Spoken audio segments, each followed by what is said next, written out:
കൊട്ടാരക്കരയിൽ RSS പ്രവർത്തകനെയും കുടുംബത്തെയും ആക്രമിച്ച സംഭവത്തിൽ CPM പ്രവർത്തകരായ 2 പ്രതികളും കീഴടങ്ങി. കൊട്ടാരക്കര കോടതിയിലെത്തിയാണ് പ്രതികൾ കീഴടങ്ങിയത്. RSS ശാഖാ കാര്യവാഹ് അരുണിനും മാതാപിതാക്കൾക്കുമാണ് 2 ദിവസം മുൻപ് വെട്ടേറ്റത്. വിവരങ്ങളുമായി M മനോജ് ചേരുന്നുണ്ട്. മനോജ്, കഴിഞ്ഞ ദിവസം അരുണിന്റെ ആരോഗ്യനില വളരെയധികം ഗുരുതരമായി തുടർന്നിരുന്നൊരു സാഹചര്യമുണ്ടായിരുന്നു. ഇപ്പോൾ ആ സംഭവത്തിൽ CPM പ്രവർത്തകരായ 2 പ്രതികളും കീഴടങ്ങിയെന്നാണ് മനസ്സിലാക്കാൻ സാധിക്കുന്നത്. മറ്റു വിശദാംശങ്ങൾ എന്തൊക്കെയാണ്? ദേവിക 2 ദിവസം മുൻപാണ് മൈലത്തെ വെള്ളാരംകുന്ന് മാരിയമ്മൻ ദേവീക്ഷേത്രത്തിൽ നിന്നും പൊങ്കാല കഴിഞ്ഞ് മടങ്ങിയ ഈ കുടുംബത്തിന് നേരെ ഒരു ആക്രമണം ഉണ്ടായത്. അരുൺ അവിടുത്തെ തന്നെ ശാഖാ കാര്യവാഹാണ്. ഈ അരുണിന് നേരെയും അതോടൊപ്പം തന്നെ ഒപ്പമുണ്ടായിരുന്ന മാതാപിതാക്കൾക്ക് നേരെയുമാണ് ഇത്തരത്തിലൊരു ആക്രമണം ഉണ്ടാകുന്നത്.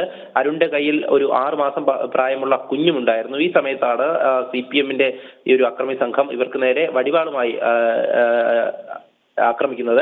എന്തായാലും ഈ സംഭവത്തെ തുടർന്ന് ഈ മാതാപിതാക്കൾക്കും ഒപ്പം അരുണിനും പരിക്കേറ്റിരുന്നു. അരുണിന് ഗുരുതരമായി തന്നെ വെട്ടേറ്റിരുന്നു.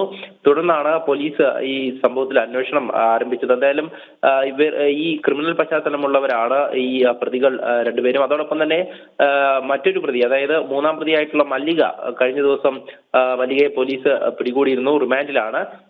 മല്ലികയുടെ മക്കളാണ് ഈ പ്രതികളും. ഈ പ്രതികളെ ഇന്ന് ഈ കൊട്ടാരക്കര കോടതിയിലെത്തി കീഴടങ്ങുകയായിരുന്നു. തുടർന്ന് പോലീസ് കസ്റ്റഡിയിൽ വാങ്ങും. എന്തായാലും ഈ സംഭവവുമായി ബന്ധപ്പെട്ട് ഈ പ്രതികൾ ഒളിവിലായിരുന്നു. തുടർന്നാണ് ഇന്ന് കോടതിയിലെത്തി കീഴടങ്ങിയത്. ഈ പരിക്കേറ്റ മാതാപിതാക്കളടക്കം ചികിത്സയിലാണ്. ഈ കുഞ്ഞിനും ഇവരുടെ കയ്യിൽ നിന്നും വീണ് പരിക്കേറ്റിരുന്നു. അത്തരത്തിൽ ക്ഷേത്രത്തിൽ നിന്നും വീട്ടിലേക്ക് പോകുന്ന സമയത്താണ് ഇങ്ങനെ ഒരു ആക്രമണം ഉണ്ടായിട്ടുള്ളത്. 2023-ലും ഇവർക്ക് നേരെ, ഈ കുടുംബത്തിന് നേരെ ആക്രമണം ഉണ്ടായിരുന്നു. അതും ഈ പ്രതികളുടെ ഭാഗത്തു നിന്ന് തന്നെയാണ് ഉണ്ടായിട്ടുള്ളത്. റൈറ്റ്. കൊല്ലത്ത് നിന്ന് മനോജാണ് ചേർന്നത്.